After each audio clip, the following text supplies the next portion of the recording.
Hey there, Dangar here. Today's video we're going to look at how to fix an outboard that's been submerged. In this case, this outboard was sunk unfortunately about a week ago. One of the things I will say about fixing an outboard is don't panic if it goes in the water. It's actually better sitting underwater until you're sort of ready to work on it straight away. One of the worst things you can do is pull an outboard out and let it sit around for hours, let alone a week. Before you get onto it, because as soon as it comes out, it's in oxygen, that's when it's going to start to rust and corrode. So this outboard fortunately was pulled over a bit and briefly started, so I've got some hopes we'll be able to revive it. But I'll just take you through the basic steps and we'll see see how we fare. Okay, so what I'm going to do with this one, because it has been out for a little while, I'm actually just going to take the spark plugs out, put a bit of sort of a light penetrating oil in the cylinders and just let that sit for a little bit while we have a look at the battery, because that first time you turn it over you can damage the rings a lot if they have corroded and sort of almost weld themselves to the cylinder wall. So I'm just going to let that sit for a little bit first before we even start trying to pull it over. So to do that's quite straightforward. I'll just grab a socket. In this case it's a 13/16, I think this one, and we'll just pop these out.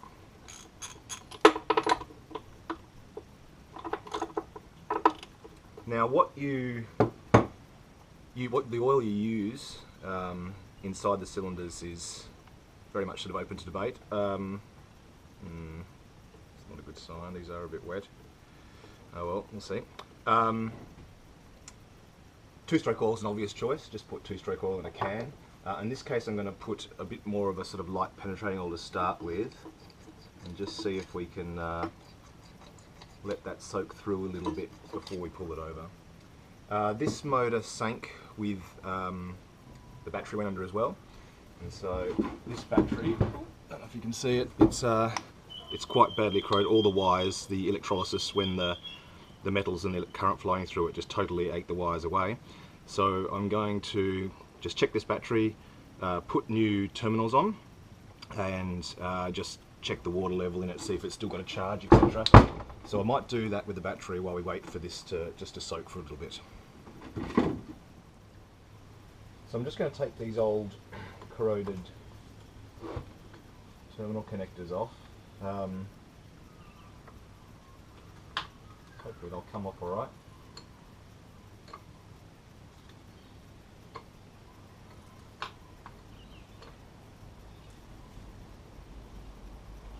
Certainly seen better days.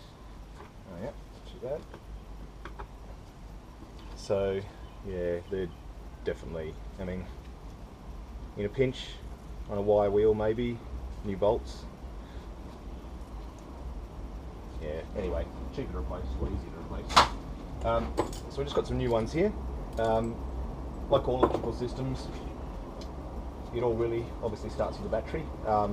So the cleaner you can get these terminals, I usually just use a bit of wet and dry sandpaper just to clean them up a little bit. You can get actual custom tools for cleaning battery terminals, but don't have one of those, so we'll kind of do it the hard way.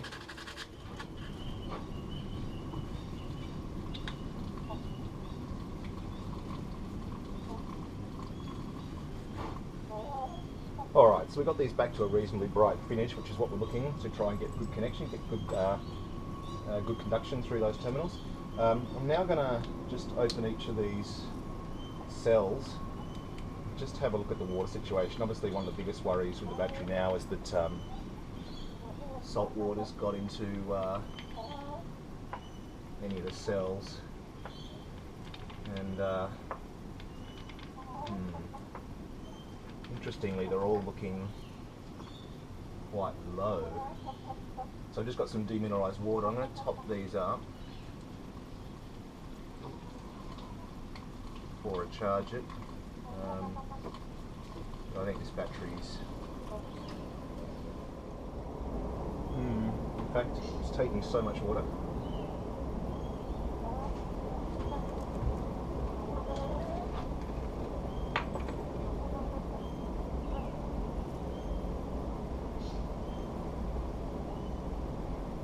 Say it's in serious trouble, but you know, at the end of the day you can always replace a battery. but you don't want to do that unless you have to. So I'm going to put this on the battery charger, just see if it holds a charge. I'll just do these up loosely while it's charging so the gases can escape it more easily. They've got holes in there. And we'll see if it holds a charge. I'm not holding great hopes for this battery, but we'll give it a go.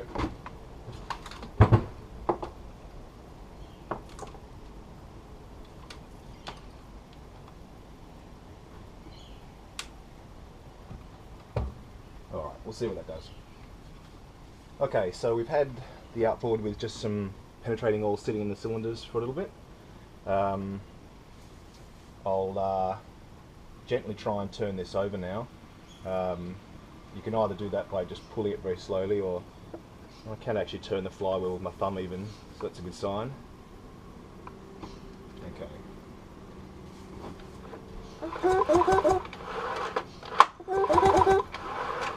Alright, so that's not too bad. Doesn't seem to have corroded to the point of being seized in any way.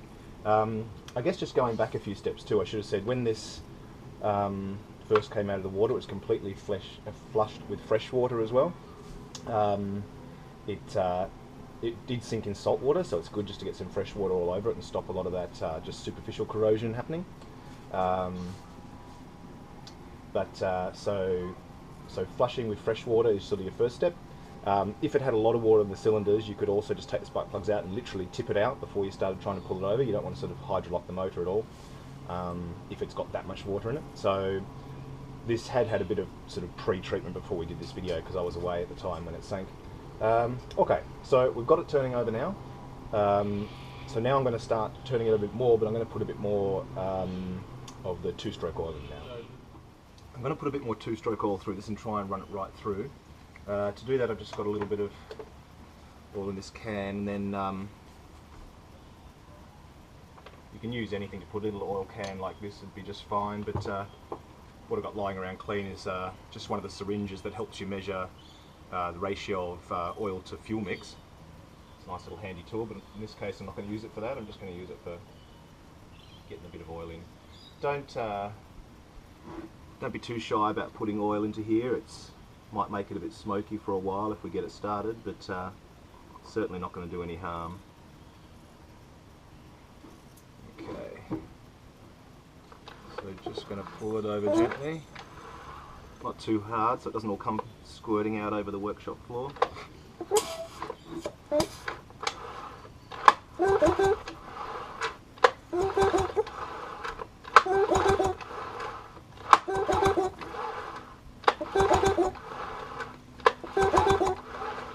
Alright, so far so good. So the next thing I'm going to do is look at the carburetor. The bowl on it can be drained pretty easily, but I think I'm also just going to take it off, just crank up the air compressor, blow a bit of air through the jets. If you don't have a compressor at home, you can just buy a can of compressed air. Certainly be enough compressed air to clean a carburetor like this out, because water drops, they don't mix with fuel. And so it's surprising how much fuel you can run through it and still have a little drop of water sitting on one of the jets and stopping it running properly. So we're just going to clean that out, then I'll clean up these spark plugs. They've just got a bit of sort of emulsified oil on them, so it's kind of it's not ideal. It's a shame I didn't get to this sooner. I was actually away on a motorcycle trip, which I'll have a video on later. But it's better than just salt water on there. So we'll clean those up. Clean the carburetor, and we'll see if we can get started. I'm going to start taking the carburetor off, but I'm going to remove the flywheel cover and the pull start mechanism first. Just makes it easier to, actually you might not even be able to get it out lifting it. So we're going to take this off first just to make room. Not going to disconnect the timing advance cable, so we'll just lay it off to the side. This is a 10mm spanner, or 10mm fastener, on this Yamaha, which is a 15 horsepower two-stroke. Lay that off. That way. Okay, same 10mm fasteners on the front. I'll just get these linkages off first. So we've got the choke linkage down here. Just issue implies. These linkages, I'll see if I can get you a shot of them. This one's the best one to show you on. They're a 90-degree socket, and then so the linkage goes in, hooks in, it goes into a hole, and then there's just another bit of plastic that hooks over it. So all you really need to do is pop it out of that plastic, and then you can pull them out. Obviously, be careful not to break the plastic. This is the so this one was the follow-on, so that when your choke comes on, it changes the timing. And this is the main throttle linkage. This one, I think I'll just undo this. Oop, gone too far. Just leave this Phillips head screw in, just a little way. Rather than undoing the linkage to the other end, I think I'll just take the carburetor off and just slide it off. So 2 bolts at the front.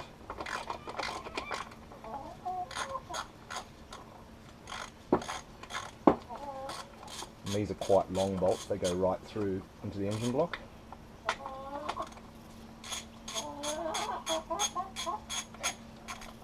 The chicken wants to come and play too.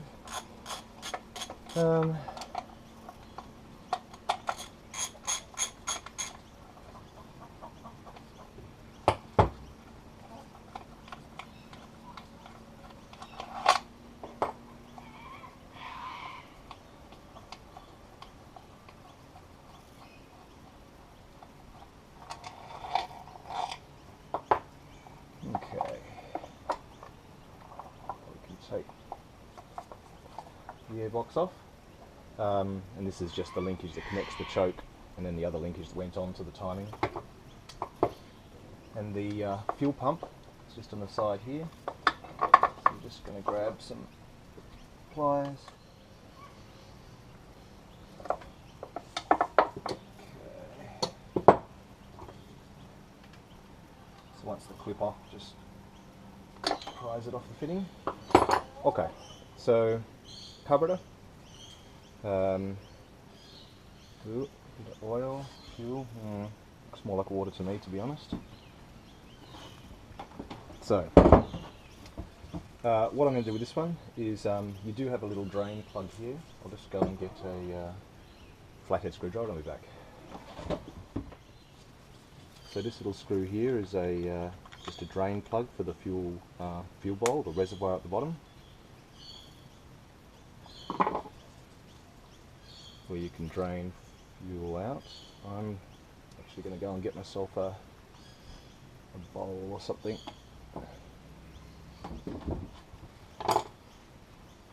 Split that up. So let's just see what comes out of here. And not good. Don't know if you're going to be able to see that on camera. What's come out is clearly a layer of fuel and water, so there is a lot of water in this carburetor. Alright, so I'm going to take the whole bowl off. I'm going to blow it out with the compressor, get it dry. Just a little bit of corrosion on the spring there, and then we'll just try and flush some clean fuel through it, and then get it back on.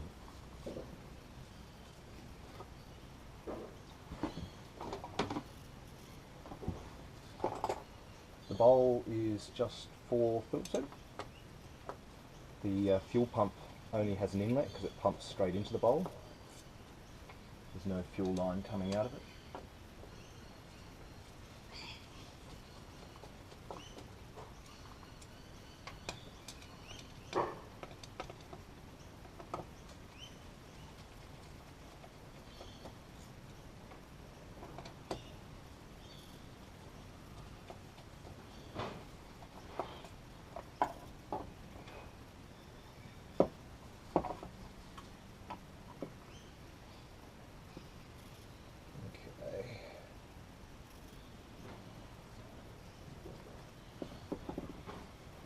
Still in here.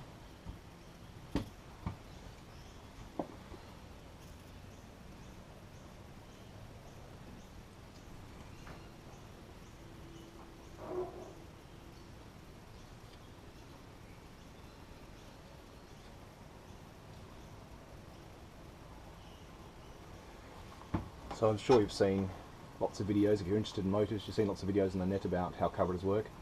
So essentially we've got the fuel pump coming in here, the float here, so this is where the fuel comes in. The float just has a little needle valve here, so as the fuel fills up it stops the fuel coming in, so it's a bit like a cistern on a toilet. The jet here, we want to blow compressed air into here because the water will be in this jet, and it comes out here, which is where the fuel enters the is sort of picked up by the Venturi effect of the air coming through, and you can see the carburetor sort of narrows, creates a low pressure, and it sucks fuel up. But if this little jet here is blocked with droplets of water that don't dissolve in fuel, it won't run properly. So we're going to charge the compressor up, and once the pump's stopped and the tank's full and there's not so much noise, we'll come in here and we'll just blow this whole thing out, and then we'll put it back together.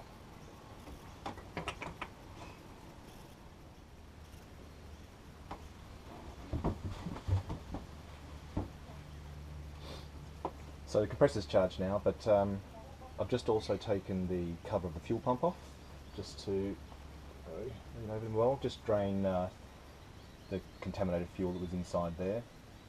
These are pretty simple pumps. They've just got little one-way check valves, little revalves, and then just a diaphragm, which is still intact, all looking good. So I've also just given a lot of the carburetor a spray with just a can of carb cleaner before I blow it all out and dry it up. So I'll just put this fuel pump back together.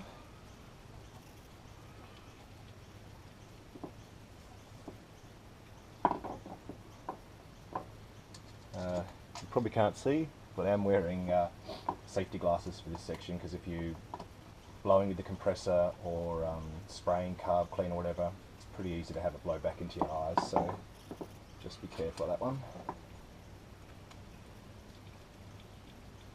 There's no point fixing a motor and damaging yourself in the process.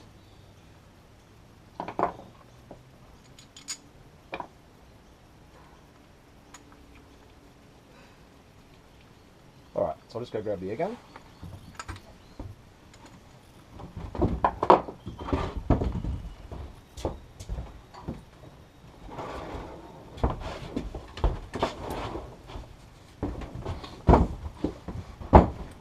I just remembered I broke the nozzle off this air gun. It's actually a bit of a cheap and nasty one. There's another lesson in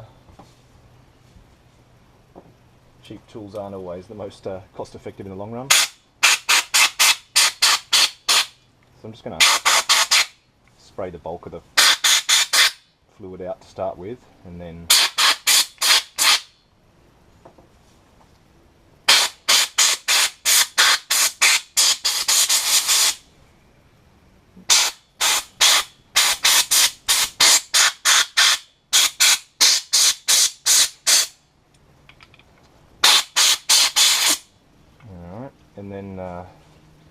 particularly down this jet, as we were saying before.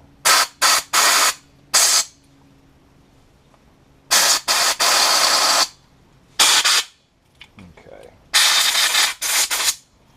pretty good. And the bowl.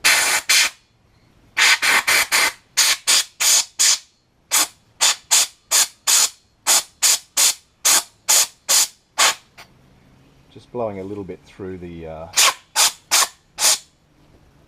fuel pump, and you can see it coming out into the bowl. I want to be careful there not to blow out the diaphragm or the valve or anything, so I'm actually just holding that back rather than sticking it right on the fuel pump.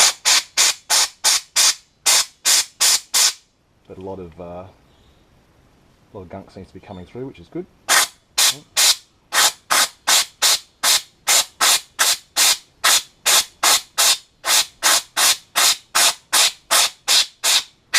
Okay. Okay, so we're going to put this back together. This fuel line goes to a fuel filter on the other side, so before we even try and start it still, going to drain that out as well.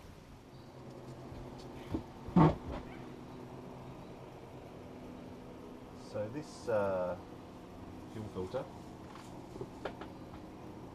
is around this side, so hang on, I'm just going to move the camera for you. So here's the fuel filter, which We're just going to disconnect the in and out lines from it under this nut. Looks to be about 10 mil or something. Then we'll unscrew the bowl here, drain it out, get anything out, and then just put it back together. So I'll just put the camera back on the stand and we'll do that on the bench. So fuel filter here, sort of draining out the outlets anyway, but I'm just going to open it up.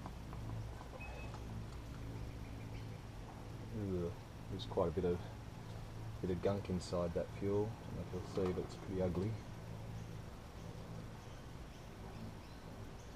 Too bad. So I might give all this a bit of a spray out. I'll just use a bit of carb cleaner on this.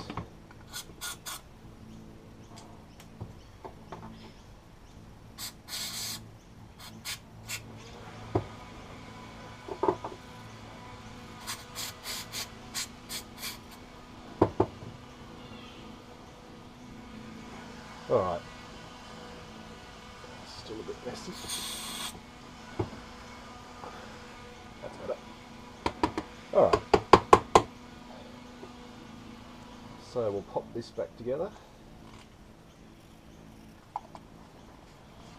Pop that back on the motor, and then we're getting close to seeing if we can turn it over. One thing I will do is these spark plugs are still a bit manky. I'll give them a little clean up too.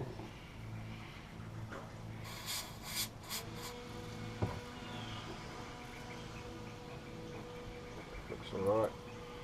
Alright, so I'm going to let that carb cleaner dry because it is quite volatile. Put the fuel filter back on, then I'll put this carburetor back on, and before I forget I'll put the drain plug for the bowl back on. So that's good to go.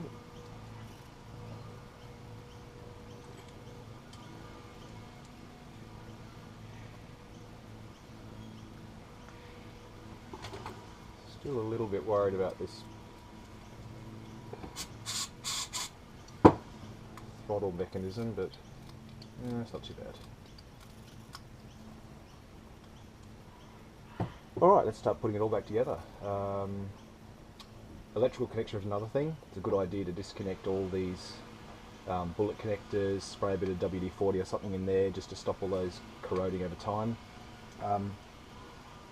I don't think I'll take it off, but it's not a bad idea also to take the flywheel off. I'll do that in a separate video at some stage, and just have a look if there's any sort of corrosion issues that cause things under here. But for now we'll sort of just go through the basics and put this back together. Alright, so let's see how we go. So before we put the carburetor back on, I'm going to just reconnect the fuel line to the pump.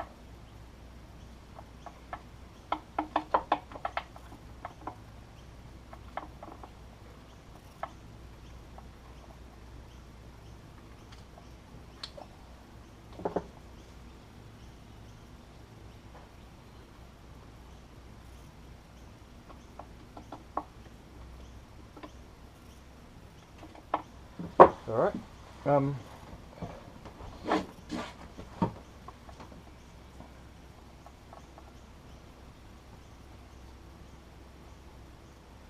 This air box, actually, I didn't blow that out before, so I might just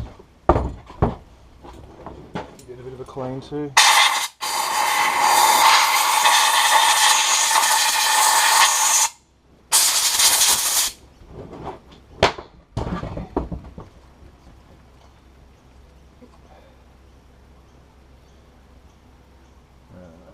This just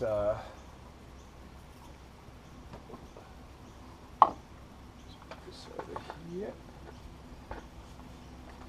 It's under.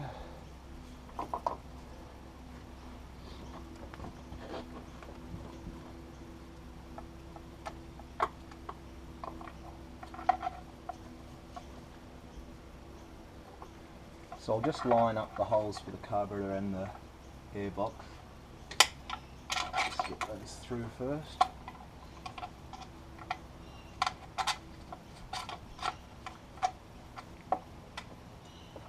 Through. Line those up with the block.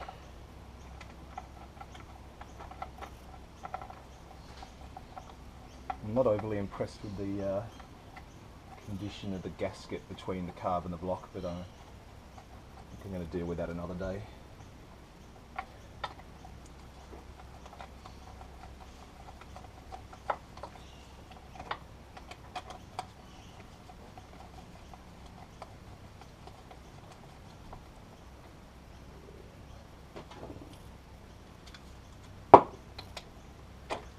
Snip these up a little bit, they're through plastic so we don't need to crank them too hard, just nip them up and make the turn. Alright, this advanced cable goes through a little bit of a grommet that just slots into here, so pop that on.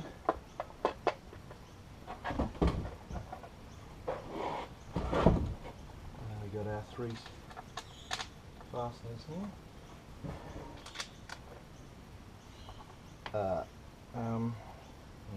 That's something I forgot to do.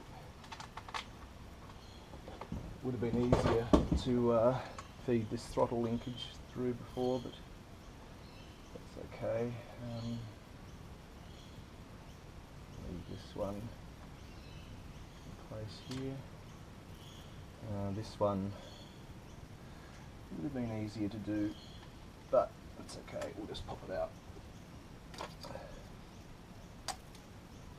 Feed it through here.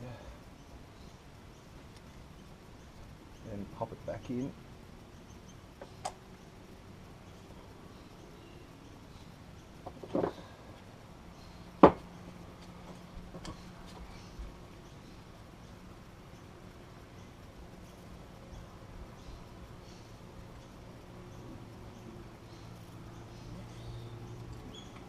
What's wrong about it being easier the other way?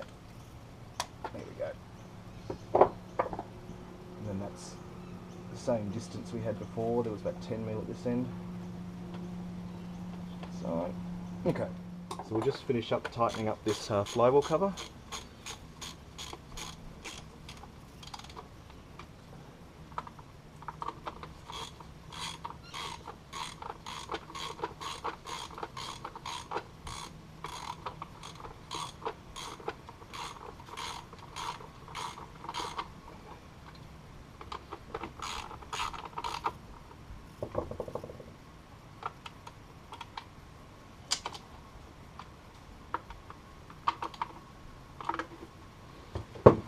Alright, now we're going to reconnect our other 2 linkages.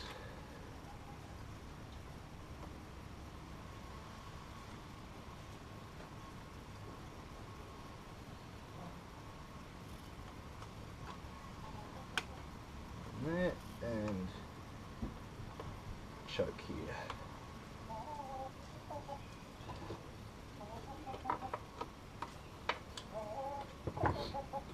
Alright, there was also a little plug just at the front of the airbox that I took out before, so I'll just pop that back in. So fuel filter on, carby on, airbox linkages, pull start back on, choke, still not super happy with. Oop. Probably because it's not actually in properly.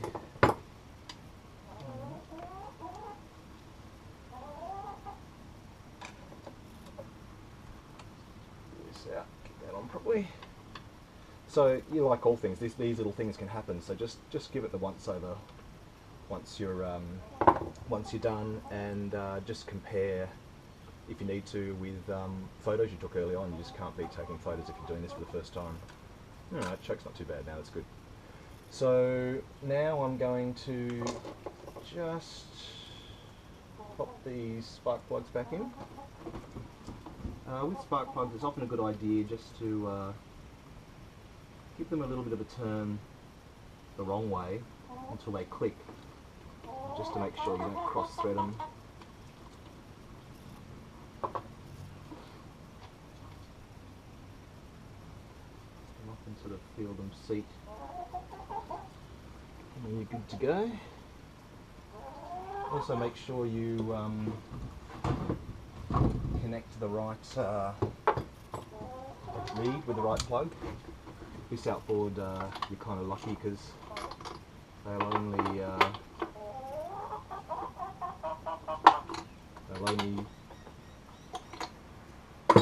reach the right one, so you can't get it wrong, which is always good.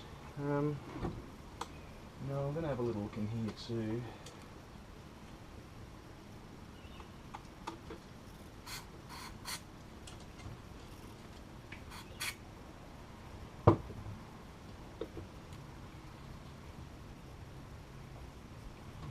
Actually a bit skew with.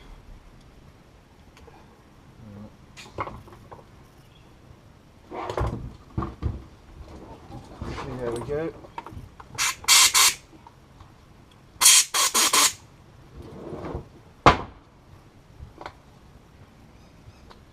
So I've also just got this leg sitting in a tub of water. Moment of truth, I guess. So what we need to do now is hook up some clean fuel. So I've got a new fuel tank. I'll worry about the fuel tank that sank later. Right, so this fuel tank I got from Whitworth. It's actually a Hulk tank with a barb fitting. You can obviously buy tanks that have the standard Yamaha fitting. This is a Yamaha hose and bulb, which is new as well. This Outboard, the tank never leaves the boat, so I'm actually just going to cut off one end, put it on the barb fitting, and just leave it like that, and put a little hose clamp on here. Making sure we're cutting off the right end, of course, because these bulbs are all one way, so this is the end that goes in the tank, so I'll just cut this off quickly. Okay. And then find a suitable hose clamp. Although, put that on, tighten this up. Now this tank's just had 5 litres of unleaded put in it, so I'm going to add some oil to it. I don't think it hurts to put a bit of extra oil in after a sinking. So we'll go back to our little syringe with the gradient. So this Yamaha tub's actually got measurements on it too, so it's saying this actually runs at 100 to 1 this outboard. So for 5 litres they say you need 50 mil. I might just put sort of 60 or 70 in.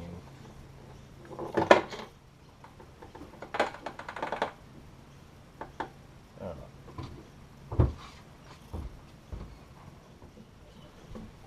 Just give this a little bit of a swish around. And just pop it on the ground. You should reach alright.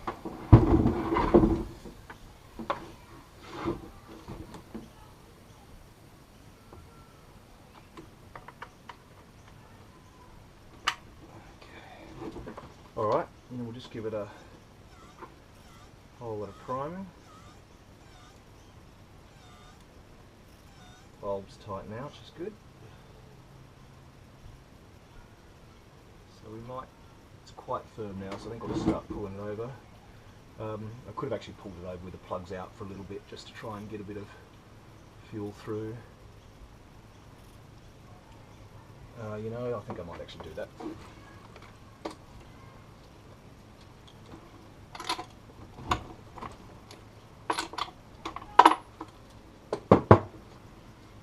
Once your plugs are out, it's much easier to pull over with low compression, and I don't think it hurts to have some unburnt fuel going through these cylinders in the crankcase at the moment.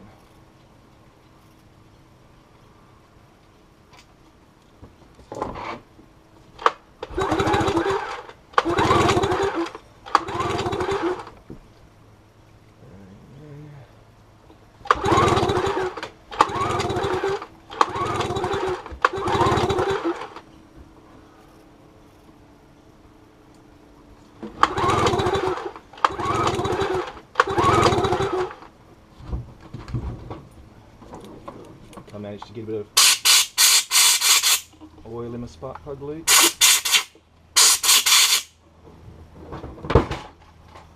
Alright, how's that going? Alright, moment of truth, let's see how we go.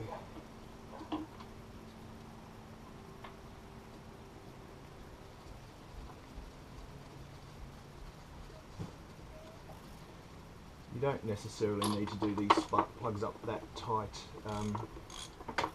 particularly when you might be taking them in and out a few more times.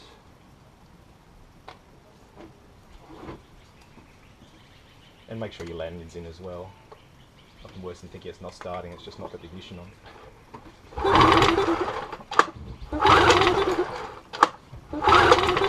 Oh, give this a bit of choke, of course.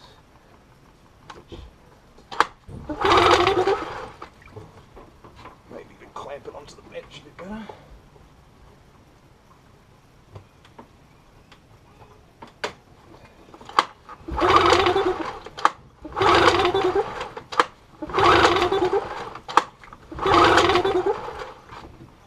Okay, so I'm just going to look at these plugs again and see what the ends of them look like. See if there's a lot of emulsified oil on them or not.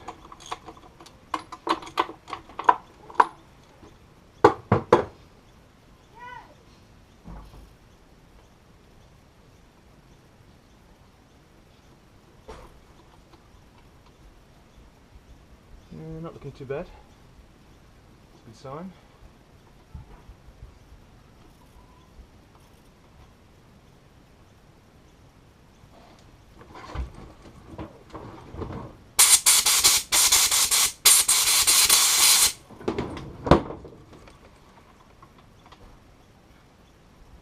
I might actually just put this.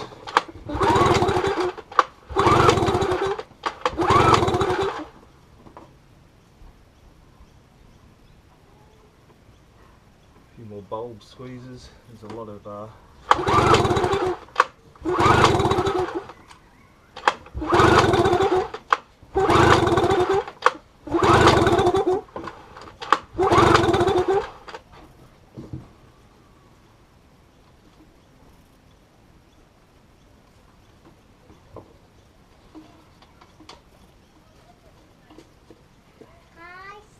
Hey Caitlin, how you going? Good. The boys are out for a day Are they? today, so no bossiness. No bossiness, nice. That sounds like a good day.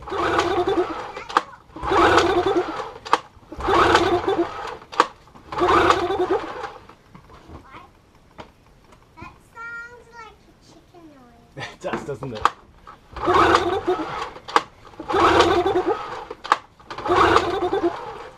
What happened? Oh, it got sunk. Went in the water.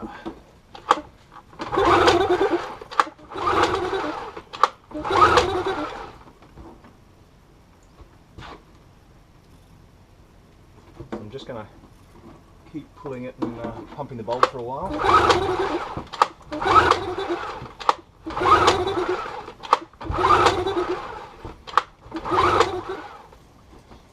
So after lots of furious pull starting without any success, sort of sat down, had a cup of tea, had to think about it, and realised I just couldn't smell any fuel at all. So I've just been tracing the fuel line again. Initially the connector right here just hadn't quite engaged with the ball bearing, so it wasn't coming through. So unplug it, plug it in again, still didn't work. Took quite a bit of fiddling with this new hose until it was coming through. Filled the fuel filter fine. It still isn't coming through to the bowl of the carburetor, so I've just got the fuel pump off again. So we've got this in pieces at the moment, and I noticed there was some water in it.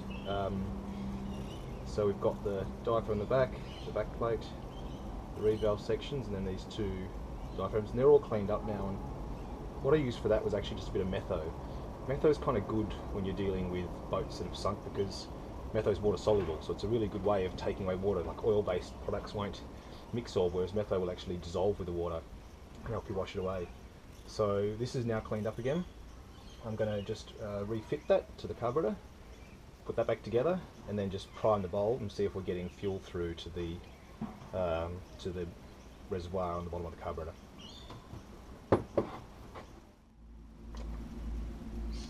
So just going to quickly pop the list back together. Some people also say they put a little bit of metho in the fuel. I'm not 100% sure about that. I can kind of partly see the logic behind it, but I also think it's a bit of a shortcut to actually just cleaning the system out properly anyway. So theoretically, once you've done this, there shouldn't be any residual water floating around for that metal and the fuel to take away. But you know, I guess sort of like ethanol fuels, if it's under 10%, it's probably not going to cause any real problems. So before I put this on, I just gave the bulb a quick squeeze, and I could see fuel, fortunately, coming out of the drain plug on the carburetor. So just nip that up again, and this time I think our fuel problem will be solved.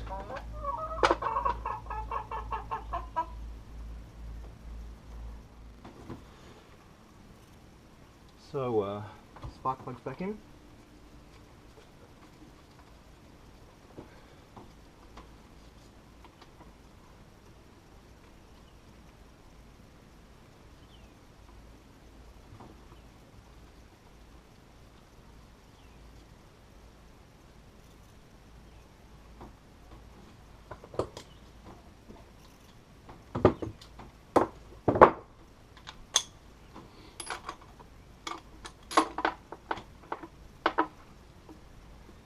Leads on, and it in, see how we go.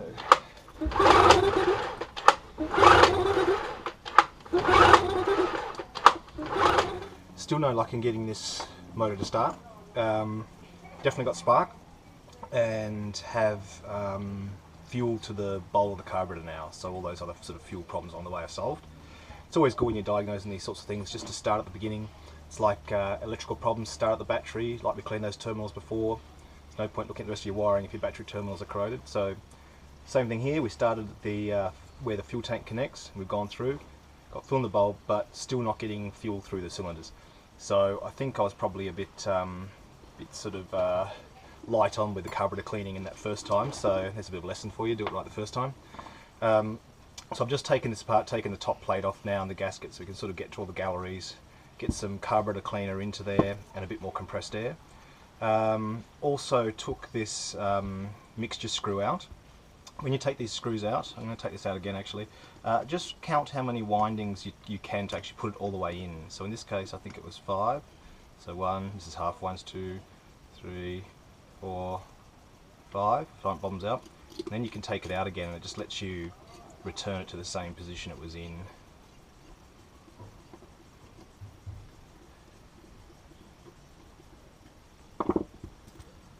So I'm just going to give this a bit of a clean up.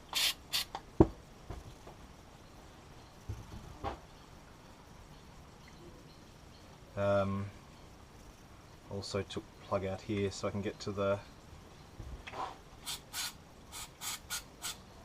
jets and nozzles and give them a clean.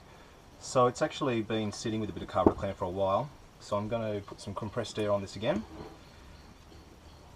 dry it out, blow it all out, put it back together, and hopefully that'll solve our problem. I'm going to grab some glasses again for this.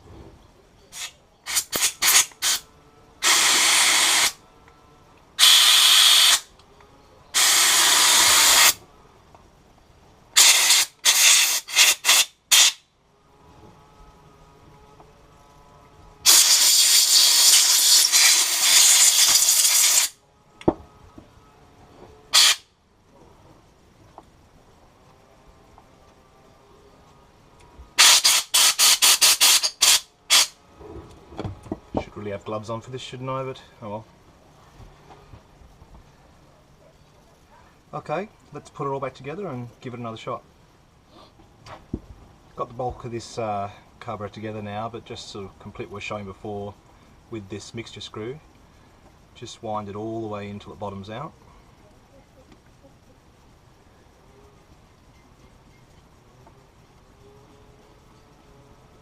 And then just turn back however many half turns you counted before when you wound it in. So this goes with 1, 2, 3, 4, 5. So that we're back where back in the same position it started. All right, let's whack it back together and see how we go this time.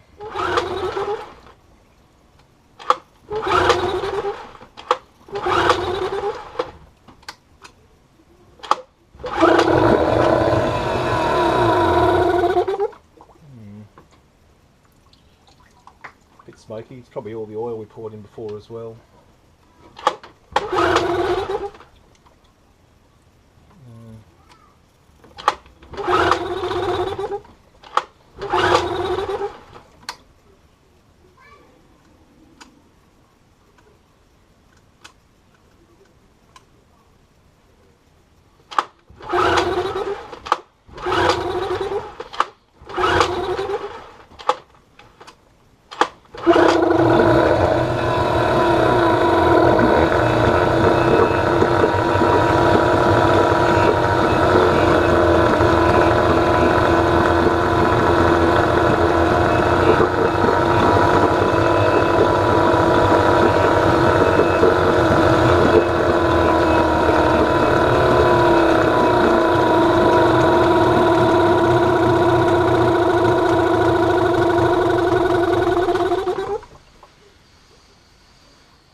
Perfect. Alright, so we've got this motor running now, finally. I would still disconnect all your electrical connections, just pull them apart, bit of WD-40 sort of get the water out of all those connections. The next thing I'm going to actually do is just pop this back on the boat and go for a drive with it. It's starting reasonably reliably now, runs at high revs, not so good at low revs at the moment, seems to stall a bit. But without going too far, I think the best thing for this is just to bring it up to operating temperature and let it steam off any water that's remaining. So it is good to get it go for a run. So I guess the kind of summary from this is act as quickly as you can, leave the boat under the water until you're prepared to start working on it. Once you get it out, as we did, completely clean fuel, oil in the cylinders, turn it over to flush any water out. Carburetor clean. I should have just cleaned it properly the first time instead of sort of doing such a brief job of it. So get the carburetor clean, get fresh fuel, empty the fuel filter, check the plugs, pull it over, plugs off, plugs on, keep pulling it over, and if the motor's not too bad, then you should be in luck and you should have a working motor again. This motor, I'm not sure how long it's going to go, given how long it's out of the water, but if you get to it quickly enough, really, you should still get a pretty good life out of a motor once it's been even in salt water. So feel free to leave comments if you've got any questions. If you've got any other techniques you think I've missed out on and should have done differently, or other things I should have done that I didn't do at all, very interested to hear. Next video is going to be how to install a bilge pump, a little bit sort of closing the gate after the horse has bolted, because this is embarrassingly my motor. So next video I'm going to look at bilge pumps, because I was away for a couple of weeks and that's how this happened. So thanks for watching. I'm Dangar, and I hope you choose to subscribe to my channel. Thanks very much. Bye.